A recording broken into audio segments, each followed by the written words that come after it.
ეხლა უნდა გაგაცნოთ ძალიან საინტერესო ქალბატონი. კრეტორა ბიგერსტაფი, რომელიც ცხოვრობს კალიფორნიაში. და წელიწადში ორჯერ მინიმუმ ჯდება თვითმფრინავში და მიფრინავს, იმიტომ რომ ქალიშვილი ცხოვრობს ტეხასში და მოკლედ კალიფორნია, ტეხასი არის მისი მუდმივი მარშრუტი. ხო და რამდენჯერაც მოხდება აეროპორტში, იმდენჯერ ექმნება ერთი და იგივე პრობლემა. აი როგორ ფიქრობთ, რა შეიძლება შეემთხვას ამ ქალბატონს? ტერორისტის სახია. ხო, ემიგრაციის სამსახური. ვიღაცას გავს, ხო? რამე იმპლანტი აქვს და ის წიწინებს და აჩერებენ. ხო, ეგ ერთ ხშირი არის კი. არც ერთი და არც მეორე. პასპორტში არ გავს თავის თავს. პასპორტებს არიან. მე მაგათაც ჩინეთში მითხრა ჩინელმა, შენ არ გავხარო შენ თოსო პასპორტშია და ისე ვიყუბე რომ რა იცი შენ? აი ზუსტად გითხარი, აი ხა შენ მე მეუნები ეხლა რომ მე მართლა გეუნები არ მიშვები და რომ პასპორტში არ გავხარო, ეხლა შენ ვაგარ და ჩინეთში. ანუ მაგათვის რა ჩინური გარეგნობა გაქვთები? ხო, აი მე გავიშვეს. არა, კრეტორა თავის ფოტოს გავსია. რამდენი წლის არიება მითხარი? 106-ის. ამის 106-ის? არა. რო დაფრინო. ო, 106. ჩო, 106 წლის. ხო და შეხედე რა სიყვარული ქალია, ნახე. ანუ მომზადებული მიდის. აქვს თავისი ჯანმრთელობის მდგომარეობის, ფრენის უფლების, ყველაფრის დოკუმენტები, მაგრამ მაინც არ უშვებენ. და რატო? მაინტერესებს ამ. ესე იგი ხომ არის 106 წლის. ხო. და რომ ატარებენ მის პასპორტს აი სარეგისტრაციო ქსელი, ასე ვთქვათ, თავისთვის, ანუ 1919 წლის ნაცვლად ავტომატურად გადაუკვეთებს და 2019 წელს უწერს. 1919 წლის ნაცვლად. 6 წლის ბავშვი და ამ დროს 106 წლის ქალი ხდება. და წარმოიდგინე რა შოკია იმათვისაც. ხო, აბა რა იქ. ხო და დიდი აღშფოთებაა გამოწვეული, იმიტომ რომ მისი ქალიშვილი ძალიან გაბრაზებული ამაზე, რამდენჯერ ერთი და იგივე, რამდენჯერ. 92-ის ხო? იმიტომ რომ მე და დედაო ეხლა ვაპირებთ იტალიაში სამოგზაურო წასვლასო და გაგაგიჟებულებია.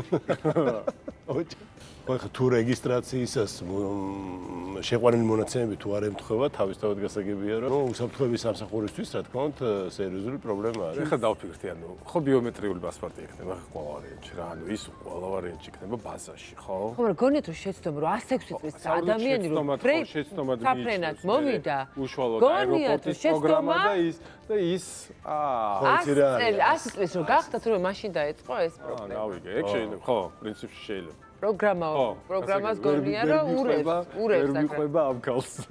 ხო და ამ ერთი ადამიანის გულისთვის ვერ შეცვალეს პროგრამა ეთქობა, ვერ დააპდეითეს. და ძალიან ცუდი, ხო იცი, საზღვარგარეთ როგორ არის, ერთ ადამიანზეა მთელი სახელმწიფო აგებული. ერთი ადამიანის აკეთებს, და არ არის ეგრე? გაითვალისწინონ როგორ შეიძლება. ისე 106 წლის რო ხარ და წელიწადში ორჯერ რომ მოგზაურობ, უბრალოდ ესე იგი რა მაგარი ხარ? მაგას ვამბობ მე ზუსტად. მეც მინდა. წარმოგიდგენთ ჯერ ცხენი. ნუ გამიშვებენ. ჯერ ცხენებით მოძრაობა. ნუ გამიშვებენ, მეც მივა. წარმოგიდგენთ 106 წელი ცხენით დაიწყო, ანუ რო იყადო გადაადგილე ტრანსპორტი ხო ცხენი და ორჯერ დაფრინოს წელიწადში. ანუ წარმოიდგინე რა სასწაული ქალია და ამ გას თავისი რაღაცა რჩევები აქვს, რომელსაც ხოთა შეიძლება უზიარებს ხოლმე. ეს ქალი პოპულარულია, ისე კი არ არის რაღაცა თავისთვის დაფაჩუნებს სახში. ძალიან აქტიური, ძალიან საყვარელი ქალბატონია, ბებოსაც კი ვერ მიძახი. იმდენად ყოჩაღია და აქვს რჩევები, რომელსაც გაუზიარებდი მე ჩემს მაყურებელს. კი ბატონო. გაუზიარო? ჩვენც მოვისმენთ სიამოვნებით, რასა. დავიწყოთ მაშინ, რას გვირჩევს ქალბატონი ბიგერსტაფი. ნახოთ. 6 რჩევა დღეგრძელობისთვის. ესე იგი, რჩევა ნომერი 1. ქალბატონი ბიგერსტაფი გვეუბნება, რომ არ მოწიოთო, არ დალიოთო. აი ესო. აი ესო. ესო არაო. იმიტომ რომ მე არასდროს არ მომიწევია და არ დამილებიაო. ეს გადამიხაზეთ თუ შეიძლება. ესე იგი, რჩევა ნომერი 2. იმოძრავეთ. მოძრაობა არის სიცოცხლე. გთხოვთ, იმოძრავეთ თუ გინდათ 106 წლამდე ცხოვრება. გადაადგილეთ, იცი რას იძახის ბიგერსტაფი? 11 წუთი სრულიად საკმარისია დღეში მოძრაობა. ეს მის შემთხვევაში. ესე იგი, თხოვ, სიარულზეა საუბარი, რაღაცა ისე დატვირთვა კი არა. რამდენი წლის მერე? უი, ეს დეტალები არის. არა, 11 წუთი ყოფნის მას, ჩვენს გვეყოფა. 106-მდე თუ არა, 96-მდე მაინც რომ მიგვიყვანოს. 11 წუთს მოძრავთ. მესამე რჩევა. ესე იგი, ის სიამოვნეთ საჭმელთო, ნახე? ეს ცოტა არ ვიცი. ქალბატონო ბიგერსტაფ, იმიტომ რომ რას ამბობს, ნახე? ძალიან უყვარს ყავა. ეს ის ვიცი თუ კარგია, მაგრამ გაგიკვირდება და არც ნამცხვარზე ამბობს უარს. ყოჩა. და კაი ხორცის სტეიკიც მოწონს. არა, კაი. ეგრეს მომწონს. ეს ნამცხვარი რა ვიცი. ნამცხვარი მეც მიყვარს სხვათა შორის. მე მიყვარდა ხო. მე არ მეყვა. bigger stuff.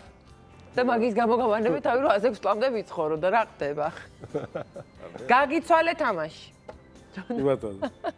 კარგი, ეხლა მეოთხე რჩევა არის იპოვნეთ გატაცება. ესე იგი, გვეუბნება იყავითო კრეატიულები. მოიგონეთ რაც გინდათ. გინდა ყვავილებს მოუარეთო. გინდა კარგი გემრიელი წიგნი წაიკითხეთო. გინდა დახატეთო. თვითონ რა თქმა უნდა ხატავს ყვავილებს უვლის რაღაცა ძალიან კრეატიული ტიპია და თურმე მოხუსთა პანსიონატში მოდების ჩვენებასაც აწყობს და იმათაც ახალ გატაცებებს თავაზობს. რომელი გნებავთ? დახატავდით თუ მოდების ჩვენება გნებავთ თუ ყვავილების მორწყვა მოკუსკუსებთ? რავის დავხატავ მე აბერთ აუ ისე მე შემჩა ეს მოდების ჩვენება? შენ მოდებია ჩვენე. კაი.